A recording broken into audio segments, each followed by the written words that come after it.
Hello, hi, good morning, dear students. How are you all? I hope you are fine, and I am also fine here. So, let us start with our chapter number 3. नाम बहुत ज़्यादा बड़ा है ना. Coming of British and Revolt of 1857. It is one of my favorite topic. Means आप लोगों को जितना पढ़ने में मज़ा आएगा ना, उससे ज़्यादा मुझे पढ़ाने में मज़ा आने वाला है, क्योंकि ये जो पार्ट है ना, ये मेरा फेवरेट पार्ट है. आपको याद है मैंने लास्ट ईयर हमने एक चैप्टर पढ़ा था आर हिस्ट्री सेमेस्टर सेकेंड में, चैप्टर नंबर 5. हमने उस चैप्टर में लगभग 10 से 12 दिन लगाए थे खाली क्लास में. मैंने आपको सारा चीज़ डिटेल में समझाया था, उस पूरे चैप्टर को, पूरी इंडिया की हिस्ट्री के बारे में देखा था कि कैसे अंग्रेज इंडिया आए थे और कैसा सब मूवमेंट चले थे धीरे धीरे, और कैसे अंग्रेज़ों को इंडिया से बाहर भगाया गया था. उसके ऊपर पूरा चैप्टर था अपना आर हिस्ट्री. ठीक है, और हमने उसको डिटेल में पढ़ा था. लास्ट ईयर इतना कोर्स में डिटेल में था नहीं, बट मैंने आपको पढ़ाया ज़रूर था डिटेल में. और मैंने आपको ये भी बोला था कि इस साल जो ये चैप्टर है ये ट्रेलर है, पिक्चर नेक्स्ट ईयर आएगी. ठीक है, सो यही है. आप लोगों ने लास्ट ईयर जो अपना चैप्टर नंबर 5 आर हिस्ट्री पढ़ा था क्लास 4th में, वो एक ट्रेलर था. उसमें आपको जैसे एक मूवी आती है ना, तो मूवी के पहले उस पिक्चर का ट्रेलर आता है कि हाँ इस पिक्चर में क्या क्या होने वाला है. तो हमने क्या किया था कि फास्ट पूरे इंडिया की हिस्ट्री के बारे में जाना था कि कैसे अंग्रेज आए थे, कैसे क्या सब कुछ हुआ था. पर जो एक्चुअल में डिटेल जो हमें पढ़नी है वो हम इस साल पढ़ेंगे, और इसके बाद की भी जो आगे की डिटेल है वो आप नेक्स्ट क्लास में 6th क्लास में पढ़ेंगे. और उसमें तो आपकी एक पूरा सब्जेक्ट ही आ जाएगा हिस्ट्री, उसमें आप सब कुछ ये पढ़ने वाले हैं. ठीक, so let us start with the history of India. कैसे अंग्रेज आए, कैसे इंडिया के लोगों ने मिलकर उनको वापस से बाहर का रास्ता दिखाया. ठीक है, सो ये जो 3 चैप्टर है आपके 3rd, 4th एंड 5th, पूरा British revolt and independence of India के ऊपर ही है. तो फर्स्ट चैप्टर क्या है हमारा 3rd, coming of British and revolt of 1857. मतलब ब्रिटिश इंडिया में कैसे आए, और 1857 का रिवोल्ट मतलब विद्रोह. ठीक है, तो विद्रोह कैसा था, क्या था, उसमें किस किस ने भाग लिया था, उसके ऊपर अपना पूरा चैप्टर है. तो स्टार्ट करते हैं. इन Asian times India was famous for spices, cotton, textiles, jewellery and pearls. देखो मैंने आपको बताया था कि इंडिया मसालों के लिए बहुत फेमस है. इंडिया मसालों के लिए, स्पाइसेस के लिए तो आज भी फेमस है. तो पुराने टाइम में जब राजा महाराजाओं का दौर था, तो दूसरे देश भी तो थे ना, तब राजा महाराजा थे, तो दूसरे देश में भी कुछ कुछ देश थे जहाँ राजा महाराजा ही चल रहे थे, कुछ कुछ देश थे जो इंडिपेंडेंट हो चुके थे. तो वो दूसरे देश के साथ हमारा बिजनेस तो चलता था, चाहे भले राजा महाराजा हो हमारे इंडिया में, पर बिजनेस तो चलता था हमारा. ठीक है, तो किस चीज़ों का बिजनेस चलता था? एक तो मसाले, स्पाइसेस, कॉटन टेक्सटाइल, जो अपन कॉटन के जो कपड़े होते हैं ना वो, ज्वेलरी एंड पर्ल्स मतलब मोती. Indian goods were in great demand all over the world. और इंडिया के गुड्स सबसे अच्छे माने जाते थे. मीन्स अगर किसी ने बोल दिया ना ये तो इंडिया का सामान है, तो मतलब लोग भले ज़्यादा रेट दे के भी खरीद लेंगे उसको. तो इंडिया का गुड पूरी दुनिया में, जैसे अभी अगर हम बात करते हैं, बोले अरे ये तो जापान का गुड है, तो जापान का गुड तो अभी भी बहुत अच्छा माना जाता है कि अरे भाई जापान का गुड है, बहुत अच्छी बात है. It has been trading with Rome and Greece for centuries. और हमारा बिजनेस रोम और ग्रीस के साथ, रोम और ग्रीस 2 देश है, वहाँ से हमारा बिजनेस बहुत लंबा चौड़ा चलता रहा था. अब ये अंकल कौन है, इनका क्यों फोटो है, वास्को डिगामा है ये. ठीक है, अब इनकी स्टोरी हम आगे पढ़ेंगे. The Arab were among the first to come in India for trade. और अरबी लोग जो थे, अरब से जो लोग आते थे, वो सबसे पहले थे जो इंडिया में ट्रेडिंग के लिए आते थे. अब उसके पीछे की स्टोरी क्या है, देखो इंडिया में पहले भी मुस्लिम रहते थे. अब मुस्लिम लोग जो अपने तीर्थ के लिए जाते हैं तो वो कहाँ जाते हैं, सऊदी अरब जाते हैं, मक्का मदीना जाते हैं वो लोग. सो इंडिया के लोग बाहर जाते थे. तो इंडिया के लोग जब हम हमारी कंट्री से बाहर कहीं जाते हैं, तो हमारी कंट्री की कोई चीज़ होती है जो लेके जाते हैं हम. ठीक है, आप अपना बैकपैक करके कहीं बाहर घूमने जाओगे तो अपनी कंट्री की चीज़ें तो साथ में लेके जाओगे ना. मतलब तुम्हारी आदत होगी कि नहीं हम ये तो यूज़ करते ही, ये तो हमको बैग में रख के ले जाना ही पड़ेगा. तो ऐसी बहुत सारी चीज़ें होती होगी जो वो अपनी यात्रा में लेके जाते होंगे। और पहले की जो तीर्थ यात्रा होती थी वो तो 2-2, 3-3, 4-4 महीने की होती थी। अब ऐसा थोड़ी, अब जैसे थोड़ी है कि प्लेन में गए वापस से आ गए, ठीक है। अब जो मुस्लिम्स जो हज करते हैं वो 25 दिन की भी होती है या 1.25 महीने की भी होती है। लेकिन पहले जो होता था ना, वो शिप में आने जाने में ही 2-2 महीने लग जाते थे लगभग। कोई हज पे जाता था तो मीन्स 5 या 6 महीने में वापस आता था। तो वो तो सब कुछ लेके जाएगा बैग में। तो उन लोगों को, वो लोग अरब के जो वहाँ के लोग होंगे, वो लोग देखने का, अरे यार ये इंडिया के लोग ये क्या यूज़ कर रहे हैं, ये क्या है, ये क्या है। तो सबसे पहला जो हमारा बिजनेस है वो किसके साथ स्टार्ट हुआ? तो फिर अरब के लोगों ने इंडिया भी आना स्टार्ट किया। वो लोग घूमने के पर्पज से आते थे। हम लोग भले, हमारे इंडियंस भले तीर्थ के लिए जाते थे, पर वो लोग घूमने के पर्पज से आना स्टार्ट किया उन्होंने। और फिर ट्रेडिंग के लिए। Later the Portuguese and Dutch, the British and French followed. उसके बाद अरब आए। उसके बाद जैसे होता है ना कि अब अरब में पुर्तगाल वाले भी जाते होंगे, तो वो लोग देखते होंगे अरे यार ये सामान कहाँ का है, तो फिर अरब वाले बताते होंगे अरे ये तो इंडिया का सामान है। तो फिर वो भी सोचते होंगे हम भी जाके देखें इंडिया में ऐसा क्या है इंडिया। तारीफ होती होगी तो हम जैसे कोई कहीं घूम के आता है, उस जगह की तारीफ करता है, तो फिर हम भी सोचते हैं क्यों ना हम भी जाए वहाँ पर। तो वैसा ही इस केस में हुआ है। पोर्टुगीज आए, फिर डच, फिर ब्रिटिश एंड फिर फ्रेंच। ये सारे कंटिन्यू इन देश के लोग आते गए, ठीक है। They fought among themselves to gain the control over trade. और इन लोगों के बीच में काय की लड़ाई थी कि हमारे यहाँ का जो बिजनेस है वो कंट्रोल कर सके। बिजनेस कंट्रोल कर सके मतलब जो हमारे स्पाइसेस है, या जो हम मतलब कहते हैं ना कि अपनी बिजनेस की जो ढाक है वो मीन्स ज़्यादा से ज़्यादा सामान हमारे यहाँ से लेकर ले और कंट्रोल हम मतलब इंडियन लोग जो बनाते हैं वो ज़्यादा से ज़्यादा उन देश के लोगों को बेचें। ऐसा कंट्रोल वो चाहते थे। ऐसा कंट्रोल कौन चाहता था? ब्रिटिश भी चाहते थे, अंग्रेज। तो अंग्रेज जब इंडिया आए थे तो वो ऐसा नहीं आए थे कि इंडिया पे कब्जा जमाने नहीं आए थे, वो तो इंडिया में बिजनेस करने आए थे। और उनका मेन उद्देश्य क्या था कि जो इंडिया का बिजनेस है उस पर हम भी कंट्रोल करें और ज़्यादा से ज़्यादा इंडिया से बनी हुई चीज़ें हम हमारे देश में ले जाए। क्योंकि सारे देश के लोग आते थे दूर दूर से इंडिया में बिजनेस करने, तो इंडिया का जो सामान था वो तो सब देशों के बीच में बढ़ जाता था। तो सब देशों के बीच में लड़ाई किस चीज़ की थी? इस चीज़ की लड़ाई थी कि ज़्यादा से ज़्यादा सामान हमें मिले, हम ट्रेड पे कंट्रोल करें, हम यहाँ की बिजनेस पे कंट्रोल हमारा हो। हम बोले कि इतना बनाना है तो इतना बने और हमें ही सारा। आजकल रहता है ना कि एक्सक्लूसिवली आप हमारे लिए ही माल बना के हमें ही बेचोगे। जैसे मैंने आपको पिछले चैप्टर्स में एग्जांपल दिया था कि आशीर्वाद आटे का, तो आशीर्वाद आटा ने क्या कर रखा है कि सीहोर या कुछ जगह के जो किसानों के खेत है उनको किसानों को बोल रखा है कि आप जो भी गेहूँ प्रोड्यूस करोगे वो किसको दोगे? खाली हमको दोगे, बाकी और किसी को नहीं देना है आपको। सारा के सारा जो भी प्रोड्यूस होगा वो पूरा हमें मिलेगा। तो वैसे ही ये कंट्रोल जमाना चाहते थे, ठीक है। अब आए कैसे वो लोग? तो discovery of sea route in India. अपन ने 3rd 4th क्लास में पढ़ा है कि पहले लोग क्या समझते थे कि दुनिया फ्लैट है, ठीक है, फ्लैट है, आगे जाएंगे तो समुद्र आ जाएगा और गिर जाएंगे, ठीक है। फिर पता चला कि दुनिया तो क्या है, गोल है, ठीक है। Discovery of a sea route to India in 1498। कौन सा ईयर? 1498। आज से कितने साल पहले हुआ? आज से 523 साल पहले, ठीक है, 523 साल पहले। In 1498, Vasco da Gama, a Portuguese explorer, discovered a new sea route to India via Cape of Good Hope. The Portuguese used this route to reach Calicut and started trading in the region. At that time, Calicut was a major producer of spices. Vasco da Gama got permission from the ruler of Calicut to carry on trade with the India. Soon the Portuguese got monopoly right over the trade. तो सबसे पहले कौन आए? अरब के बाद Portuguese आए। और Portuguese में ये रास्ता इंडिया का किसने खोजा? इंडिया की खोज वास्को डी गामा ने की। उसने अपने देश पुर्तगाल से इंडिया आने का एक छोटा सा कोई सी रूट खोजा जिससे इंडिया बहुत आसानी से और इजीली आया जाता था। और वो इस सी रूट से कौन सी जगह पहुंचते थे? कैलीकट पहुंचते थे, ठीक है। कैलीकट पहुंचते थे, कैलीकट नाम की एक जगह थी इंडिया में, ठीक है, वहाँ पहुंचते थे। और वहाँ वो सबसे मेन पोर्ट था इंडिया का सबसे मेन पोर्ट था। और वहाँ पर वो सबसे ज़्यादा स्पाइसेस प्रोड्यूस होता था, मसाले प्रोड्यूस होते थे। और जो कैलीकट का रूलर था, देखो पहले सब जगह के रूलर अलग अलग थे, इंडिया बहुत भागों में बटा हुआ था।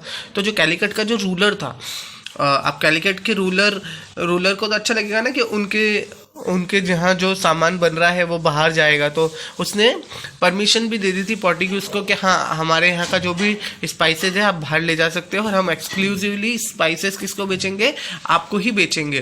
तो इससे पोर्टुगीज जो देश था उनका रिश्ता इंडिया से गहरा होता गया, स्पेसिफिकली किसकी वजह से, कैलिकट की वजह से।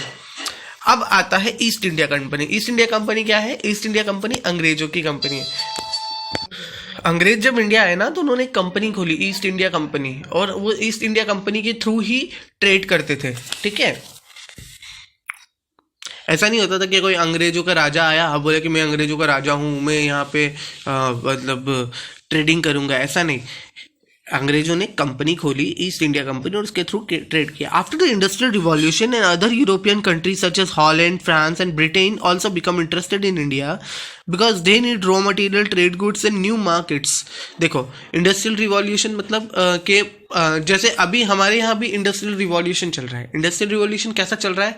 हमारे यहाँ इंडस्ट्रियल रिवॉल्यूशन ये चल रहा है कि हमारे जो इंडिया के गुड्स हैं, हम चाहते हैं कि मेक इन इंडिया हो और बाहर जाए, इंडिया के बाहर गुड्स जाए। जैसे पहले के ज़माने में इंडिया के बाहर लोग इंडिया के गुड्स लेने के लिए उतावले होते थे कि मीन्स नहीं, हमें इंडिया का गुड्स तो चाहिए ही चाहिए। वैसे आज भी अभी हमारे मोदी जी ने मेक इन इंडिया का कैंपेन चलाया है। उसमें क्या है कि इंडिया में प्रोड्यूस करो। अभी क्या हो रहा है कि बाहर से प्रोड्यूस करके हम इंडिया में ज़्यादा हम किसके ऊपर डिपेंड हो गए? बाहर की कंपनियों पर डिपेंड हो गए। तो उनका ये कहना है कि हम इंडिया में चीज़ें प्रोड्यूस करें, इंडिया वाले उसको यूज़ करें, और इवन हम हमारा गुड्स ऐसा बनाएं कि बाहर वाले भी उसको यूज करें। तो वैसे ही इंडस्ट्रियल रिवॉल्यूशन उन देशों में चला था, कहाँ? यूरोपियन कंट्रीज में। तो वो लोग भी चाहते थे कि उनका जो गुड्स था, उनके जगह का जो गुड्स था, वो इंडिया के लोग भी खरीदे और इंडिया के लोगों को भी हम हमारे गुड्स की आदत डालें। पहले क्या होता था कि इंडिया खाली अपना गुड्स बनाता था और अपना गुड्स ही यूज़ करता था, बाहर से गुड्स भेजता जरूर था पर बाहर से गुड्स लेता नहीं था। तो इन्होंने इंडस्ट्रियल रिवॉल्यूशन के बाद क्या किया? दूसरे देशों ने भी चाहा कि हम इंडिया से खरीदते हैं तो इंडिया भी हमसे खरीदे, हमारी चीज़ें भी, हमारा कल्चर भी इंडिया अपनाए। ठीक है,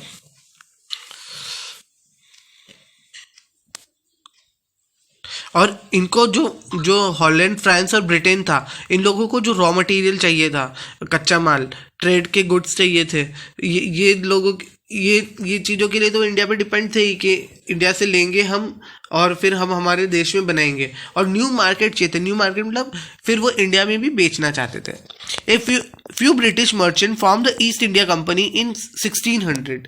देखो, वास्को डी गामा कब आया? 1498 में। मीन्स बिजनेस स्टार्ट हो चुके थे दूसरी कंट्रीज के साथ। और 1600 उससे एक दो कौन से साल बाद? 102 साल बाद। कितने साल बाद? 102 साल बाद क्या हुआ? ईस्ट इंडिया कंपनी फॉर्म्ड हुई, जिसको कुछ ब्रिटिश मर्चेंट्स ने, कुछ ब्रिटिशर्स ने बनाया with permission from the queen Elizabeth one, who was the queen of England at that time. ये क्वीन एलिजाबेथ तब इंग्लैंड की क्वीन थी और उनसे परमिशन लेके, क्योंकि वो रानी थी वहाँ पे। और ब्रिटेन में आज भी ये राजशाही चलती है, आज भी रानी है ब्रिटेन में, राजा नहीं होता, वहाँ रानी होती है। ठीक है, तो रानी ही शासन करती है। तो उस टाइम पे रानी की परमिशन लेके उन्होंने ईस्ट इंडिया कंपनी बनाई, who was the queen of England at the time. The company obtain permission from the Mughal empire Jahangir to trade in India. और 1600 में किसका राज था? जहांगीर का राज था। अब जहांगीर कौन था? जहांगीर अकबर है ना, अकबर का बेटा जहांगीर था। ठीक है, तो जहांगीर तब राजा था, तो उसकी परमिशन लेकर अब उन्होंने भी, जहांगीर ने भी परमिशन क्या सोच के दी कि हाँ ठीक है, ट्रेड कर रहे हैं, बिजनेस कर रहे हैं, इंडिया का ही नाम बड़ा होगा। ठीक है, तो उनको भी ये नहीं पता था कि ये बाद में जाकर हमारे पर ही कब्जा कर लेंगे। और बाद में जाकर अंग्रेजों ने सबसे पहले किस पे कब्जा किया? जो मुगल थे। अब जहांगीर का बेटा फिर शाहजहां आया, शाहजहां का बेटा औरंगजेब आया। तो जब औरंगजेब आया ना, तो औरंगजेब की पूरी सत्ता ही इन्होंने क्या कर ली, ब्रिटिशर्स ने छीन ली। ठीक है, उसके आगे भी हम पढ़ेंगे कैसे छीनी उन्होंने। अभी ये देखो कि जहांगीर ने परमिशन दी और उन्होंने ईस्ट इंडिया कंपनी स्टार्ट करी, क्योंकि जहांगीर क्या था, इंडिया का राजा था तब, तो कुछ भी काम इंडिया में करना पड़ेगा तो किससे पूछना पड़ेगा, इंडिया के राजा से पूछना पड़ेगा ना। तो वैसे ही उन्होंने, ब्रिटिशर्स ने अपनी रानी से परमिशन ली और फिर इंडिया के राजा से परमिशन ली और क्या किया, ईस्ट इंडिया कंपनी बनाई। Upon obtaining the trading right the British set up the trade centres in Bombay, in Madras, और उन्होंने अपने ट्रेडिंग सेंटर्स कहाँ बनाए, बॉम्बे और मद्रास में। पहले मुंबई का नाम क्या था, बॉम्बे था, और चेन्नई का नाम क्या था, मद्रास था। तो उन्होंने अपने ट्रेडिंग सेंटर्स वहाँ बना लिए। The French to set up a trading company establish centres in Chandranagar, in Bengal and Pondicherry. ठीक है, और जैसे अंग्रेजों ने बनाई तो फिर फ्रेंच के लोग जो दूसरे देश, मैंने क्या बोला था कि सब देशों के बीच में कंपटीशन चलता था कि नहीं, हम ज़्यादा से ज़्यादा बिजनेस इंडिया में करें और हम ज़्यादा से ज़्यादा सामान इंडिया से लेके जाए। तो उन्होंने, फ्रेंच वालों ने भी क्या किया, अपनी कंपनीज बनाई। कहाँ बनाई, चंद्रानगर बंगाल में और पौंडीचेरी में। अब पौंडीचेरी को पुडुचेरी कहा जाता है। The British did not like this, they fought with French and defeated them. और फिर क्या हुआ कि दूसरे देश के लोग थे, डच वाले, पोर्टुगीज वाले, इनको तो पहले ही भगा दिया था इन्होंने, अपना बिजनेस तक जमा लिया था कि इनका अब काम खत्म कर दिया था। अब क्या हुआ था, लड़ाई किसके बीच में थी, ब्रिटिश वालों के बीच में, अंग्रेजों के बीच में और फ्रेंच के बीच में। जैसे अंग्रेजों ने अपनी कंपनी बनाई वैसे फ्रेंच ने भी अपनी कंपनी बनाई। तो ब्रिटिशों को ये पसंद नहीं आया। उन्होंने क्या किया, फ्रेंच के साथ झगड़ा किया। झगड़ा कौन सा किया, ट्रेडिंग के बीच में, कि उनसे सामान से भी कम दाम में सामान बेचना स्टार्ट कर दिया ताकि लोग ब्रिटिशर्स का सामान ही खरीदने लग जाए। या फिर और दूसरी तरह से जो फाइट करके क्या किया, फ्रेंच वालों को हरा दिया। और as a result French was restricted to trade. और उससे वजह से क्या हुआ कि जो फ्रेंच वाले थे उनको खाली पौंडीचेरी में ही बिजनेस करने की अनुमति रही, बाकी पूरे इंडिया में बिजनेस करने की अनुमति बंद हो गई उनके। ठीक है, अब आते हैं बैटल ऑफ प्लासी पे। मैंने क्या बताया, जहांगीर ने बिजनेस करने की अनुमति दे दी थी, बिजनेस भी स्टार्ट होने लगा था। फ्रेंच लोग और ब्रिटिश के बीच में बिजनेस चलता था, पर ब्रिटिश और उसने क्या किया, फ्रेंच को रास्ते से हटा दिया। अब वापस कहानी आ जाती है 100 साल बाद की। ठीक है, अब वापस से क्या हुआ, चलो ये बिजनेस चलने लग गया। अंग्रेज लोग बहुत अच्छे से बिजनेस कर रहे थे। अब उन लोगों का ही बिजनेस में उन लोगों की ढाक थी, क्योंकि फ्रेंच को भी उन्होंने हटा दिया था। अब क्या हुआ, ये कौन सी बैटल, कौन सी लड़ाई की बात आ गई, after the death of Aurangzeb. मैंने क्या बताया, जहांगीर का बेटा कौन था, शाहजहां। शाहजहां कौन था, जिसने ताजमहल बनाया था। शाहजहां का बेटा कौन था, औरंगजेब था। ठीक है, तो आफ्टर द औरंगजेब के तक भी ना बहुत शासन अच्छा चला। ठीक है, बट औरंगजेब क्या था, एकदम क्रूर राजा था। क्रूर राजा मतलब कैसा, जैसे हम टीवी में देखते हैं ना, खराब टाइप के राजा जो होते हैं। ठीक है, क्रूर राजा था। तो औरंगजेब ने अपनी क्रूरता से सब चला तो लिया, पर उसके जो बेटे थे वो बेटे इतने अच्छे नहीं, राजा नहीं बन पाए। और इसका फायदा किसने उठाया, इसका फायदा अंग्रेजों ने उठाया। After the death of Aurangzeb in 1707 the east India company become more ambitious. उन्होंने सोचा कि यार हम ट्रेडिंग में हमारा कब्जा है, क्यों ना इंडिया, पूरी इंडिया पर राज भी हम ही करें। The Britishers had their own army to protect their trade. They wanted to bring Bengal under their control. Thus they started building forts and settlement in 17th century. तो बंगाल उनका सबसे अच्छा ट्रेडिंग करने का सबसे अच्छा इलाका था, सबसे अच्छा एरिया था ट्रेडिंग का। तो वो क्या चाहते थे कि क्यों ना हम बंगाल से हमारा कंट्रोल बनाना स्टार्ट करें। तो जो बंगाल का नवाब था, बंगाल में पहले नवाब होते थे, राजा ही थे, राजा को नवाब भी कहा जाता था। ठीक है, तो जो बंगाल के नवाब था कौन था, सिराजुद्दौला था ना।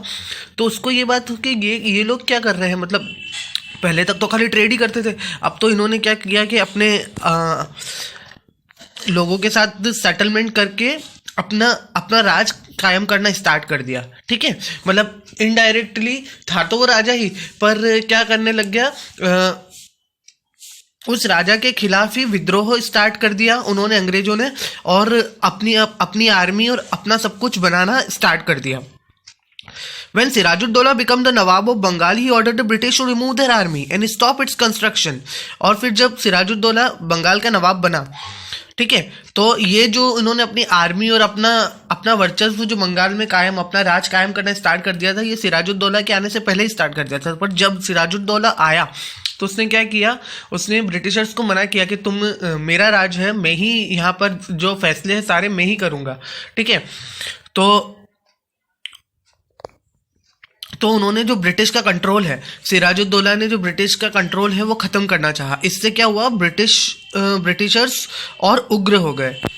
और मतलब जो इनका अंग्रेजों का जो थोड़ा बहुत भी कंट्रोल था ना, सिराजुद्दौला ने धीरे धीरे उसको पूरा ख़त्म करना चाहा। तो इससे जो ब्रिटिशर्स थे ना वो और ज़्यादा गुस्से में आ गए। और क्या हुआ, उससे ब्रिटिशर्स ने क्या किया, बंगाल पर अटैक कर दिया। ब्रिटिशर्स ने क्या किया, बंगाल पे अटैक कर दिया। जैसे एक राजा दूसरे राजा पे अटैक करता था ना कि तुम्हारे ये इलाका मेरा हो जाएगा। तो पहले ब्रिटिशर्स ने क्या किया था, पहले बंगाल के जो सिराजुद्दौला के पहले के नवाब थे उनके साथ क्या करा था, ब्रिटिशर्स ने एग्रीमेंट किया था और अपना वर्चस्व कायम करना चाह रहे थे वो लोग। उन्होंने क्या किया था, उन राजाओं के साथ एग्रीमेंट्स करके उनको अपना बना लिया था, ठीक है। तो फिर राजा वही करता था जो ब्रिटिशर्स बोलते थे। कहने को वो लोग राजा थे बंगाल के, बट काम वो करते थे जो ब्रिटिशर्स कहते थे। तो एक तरह से बंगाल का राज किसके हाथ में था, ब्रिटिशर्स के राज में था। पर जब सिराजुद्दौला आया तो सिराजुद्दौला ने इस कंट्रोल को ख़त्म करना चाहा। तो इससे ब्रिटिशर्स को लगा कि यार हमारे पास जो बंगाल है अभी ये सत्ता तो हमारी जा रही है। तो इन्होंने क्या कर दिया, युद्ध छेड़ दिया। किसके साथ, ब्रिटिशर्स ने बंगाल के साथ, और बंगाल को अपने कब्जे में ले लिया, ठीक है। और ये जो पूरा था ना, इसको बैटल ऑफ प्लासी कहते हैं। Siraj-ud-Daulah was defeated in the battle of Plassey and British become very powerful in Bengal। और उन्होंने क्या किया, सिराजुद्दौला को हरा दिया। और पहले वो किसी राजा के अंडर अपना काम कर रहे थे, राजा को अपना बनाकर। अब तो इनडायरेक्टली उन्होंने सिराजुद्दौला को हरा दिया, तो एक तरह से वही लोग राजा हो गए बंगाल के, और बंगाल के अंदर अपना कंट्रोल जमा कर वो बहुत पावरफुल हो गए। This was the first step towards the conquest of Bengal. However, they were determined to take control over। और ये इससे क्या हुआ कि देखो, किसी के पास सत्ता आई, उसके पास एक राज्य आया बंगाल। अब उन्होंने सोचा जैसे हमने बंगाल पर कब्जा किया है, ऐसे धीरे धीरे अगर हम पूरे इंडिया पे कब्जा कर ले। तो ब्रिटिशर्स के दिमाग में क्या आया, सबसे पहले उन्होंने बंगाल पे कब्जा किया। और बंगाल में कब्जा कैसे किया था कि उन्होंने सिराजुद्दौला के पहले के राजाओं को अपना बना रखा था। और वो चाहते थे कि हमारे कहने के अकॉर्डिंग वहाँ के राजा चले। तो सारे राजा चल रहे थे, तब तक काम बराबर चल रहा था। पर जब सिराजुद्दौला आया तो सिराजुद्दौला ने क्या किया, ब्रिटिशर्स की बात मानने से इनकार कर दिया कि मैं राजा हूँ, ये मेरा देश है इंडिया, तुम लोग कौन होते हो दूसरे देश वाले जो मुझे सिखाओगे कि मुझे क्या करना चाहिए। और उसने मना कर दिया। तो इससे ब्रिटिश लोग और ज़्यादा उग्र हो गए, उनको और गुस्सा आ गया। और उन्होंने क्या किया, बंगाल पे अटैक कर दिया और अपना बंगाल को क्या किया, अपने कब्जे में ले लिया, ठीक है। अब बंगाल पे कब्जा करने के बाद उनका क्या उद्देश्य था कि क्यों ना हम ऐसे जैसे हमने बंगाल पर कब्जा किया ऐसे पूरे इंडिया पे कब्जा कर ले। तो उसके लिए उन्होंने एक पॉलिसी अपनाई कि डिवाइड एंड रूल मतलब आपस में, देखो राजा लोग, पहले इंडिया के राजा लोगों का क्या प्रॉब्लम था कि वो आपस में लड़ते रहते थे। मतलब इंडिया बहुत अलग अलग पार्ट में डिवाइड था कि मतलब इंदौर का एरिया किसी एक के पास, मंदसौर का एरिया किसी एक के पास। मैंने आपको लास्ट ईयर भी ये सारी चीज़ें समझाई थी। तो राजा क्या सोचता था, इंदौर को कब्जा किया, फिर उसने नीमच जीत लिया, ठीक है। नीमच के राजा को हरा के नीमच जीत लिया इंदौर के राजा ने। तो उसने सोचा वाह यार, अब तो मेरे पास इंदौर भी है, अब तो मेरे पास नीमच भी है। तो फिर वो क्या सोचेगा कि क्यों ना मंदसौर भी मैं अपने कब्जे में ले लूँ। तो वो धीरे धीरे क्या करेगा, फिर मंदसौर भी कब्जा करने के लिए कोशिश करेगा। तो ऐसे क्या करते थे, राजा एक दूसरे के साथ फाइटिंग करते रहते थे। तो इसका फायदा सबसे ज़्यादा क्या किया, इस चीज़ को अंग्रेजों ने देखा कि यार ये राजा लोग तो अपने आपस में फाइटिंग करते रहते हैं, ठीक है। तो उन्होंने क्या किया, उन्होंने इसी चीज़ का फ़ायदा उठाया और पूरे इंडिया पर अपना कब्जा जमाया। कैसे, जैसे कि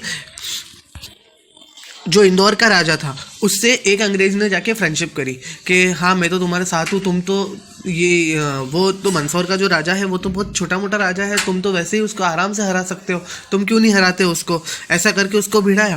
फिर एक जना मंदसौर के राजा के पास गया, मंदसौर के राजा बोले कि तुम्हारे वो इंदौर का जो राजा है उसको तो तुम आसानी से हरा सकते हो, उसको तुम क्यों नहीं हराते हो, उसके पास तो सेना भी इतनी अच्छी नहीं। तो दोनों को क्या किया, भले दोनों इंदौर के राजा और मंदसौर का राजा पहले अच्छे फ्रेंड्स होंगे, लेकिन वो कहता है ना कि कोई तीसरा व्यक्ति अगर किसी के कान में कुछ भर देता है तो फिर उसके दिमाग में जाता है हाँ यार क्यों ना मैं इसको हराने की कोशिश करूँ।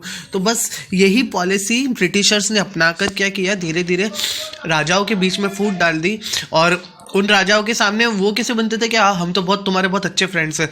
तो फिर वापस से हुआ क्या, इन्होंने अपनाई कौन सी पॉलिसी, बंगाल वाली पॉलिसी, कि सपोज करो कि इंदौर के राजा को भी बोला कि तुम मंदसौर वाले को हरा दो, मंदसौर के राजा को बोला कि तुम इंदौर वाले को हरा दो।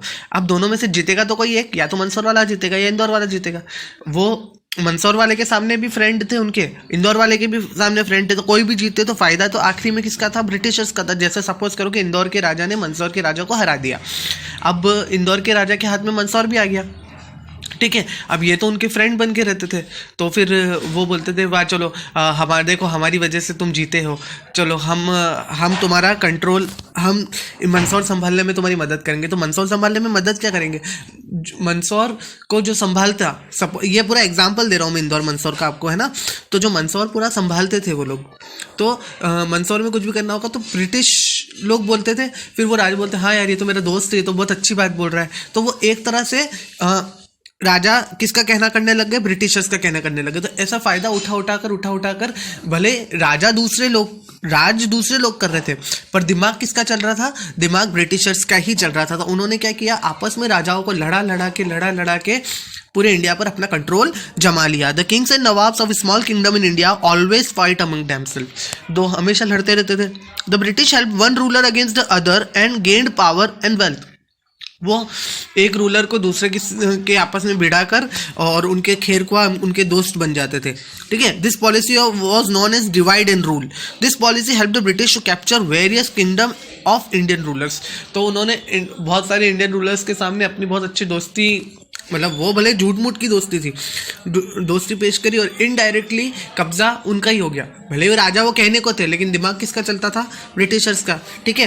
तो आज हमने क्या पढ़ा, आज हमने पढ़ा कि एशियन टाइम में इंडिया की चीज़ों के लिए बहुत फेमस था। धीरे धीरे इंडिया के बाहर के लोग आए, सबसे पहले अरब के लोग आए, फिर डच, पोर्टुगीज और ये सब आए। फिर बाद में क्या हो गया कि डच, पोर्टुगीज, ब्रिटिशर्स और इन लोगों के बीच में फ्रेंच और इन लोगों के बीच में लड़ाई चलने लग गई कि इंडिया का मार्केट कौन कैप्चर करेगा। फिर लास्ट में सब हट गए और कौन बच गया, ब्रिटिश और कौन बचा, ब्रिटिश के सामने कौन बचा था, फ्रेंच। ब्रिटिशर्स और फ्रेंच बचे, तो ब्रिटिशर्स ने क्या किया, फ्रेंच को हटा दिया। और फिर धीरे धीरे फिर हमने क्या देखा कि जहांगीर से उन्होंने ट्रेड करने की परमिशन ले ली थी और इंडिया में उन्होंने ट्रेडिंग स्टार्ट कर दी थी, अपनी ईस्ट इंडिया कंपनी खोल दी थी, उसके थ्रू वो ट्रेडिंग करते थे। 100 साल बाद क्या हुआ, धीरे धीरे जब मुगल एम्पायर, जो मुगल का शासन है वो कम पड़ने लग गया, तो उन्होंने क्या किया, बंगाल पे सबसे पहले आपने कंट्रोल जमाया। बंगाल में उन्होंने यही किया था कि राजा को अपने कंट्रोल, बंगाल के जो नवाब आते थे, राजा जो नवाब्स थे, उनको अपने कंट्रोल में ले लिया था। उनको अपने कंट्रोल में लेकर वो अपना काम कर रहे थे। लेकिन जब सिराजुद्दौला आया तो उन्होंने बोला तुम दूसरे देश के, मैं तुम्हारी बात क्यों मानूं। तो इससे क्या हुआ कि ब्रिटिश लोग और गुस्सा हो गए, तो उन्होंने क्या कर दिया, जैसे एक राजा दूसरे राजा से लड़ता था वैसे ही उन्होंने युद्ध छेड़ दिया। और कौन जीत गया, ब्रिटिशर्स जीत गए। तो ब्रिटिशर्स ने जब बंगाल पर अपना कब्जा जमा लिया तो उनके दिमाग में क्या आया, क्यों ना पूरे इंडिया पे हमारा कब्जा जमाया जाए।